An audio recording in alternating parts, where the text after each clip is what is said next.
我哋今日嚟睇咧就係康寧道91號，就係喺差唔多係觀塘嘅半山嚟嘅。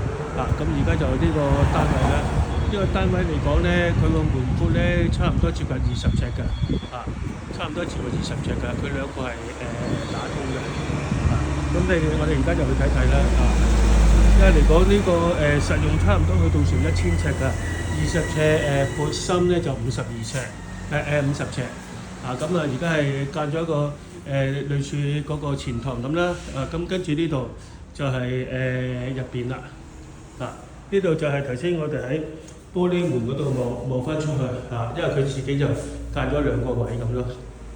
咁而家就入嚟入邊啦。咁咧呢個都好深㗎，有接近50尺深嘅。咁呢個就係洗手間啦，洗手間位。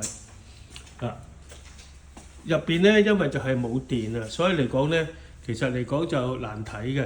咁最主要嚟講就係知道咧係入邊咧有50尺深咯。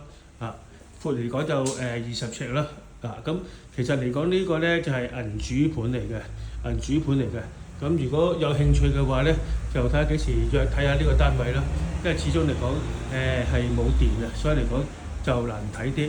但係嚟講咧，而家買鋪又好，買住宅好咧，都係以銀主盤個價錢嚟講咧，就比較平啲嘅。所以嚟講，如果係嘅可以去睇睇啦。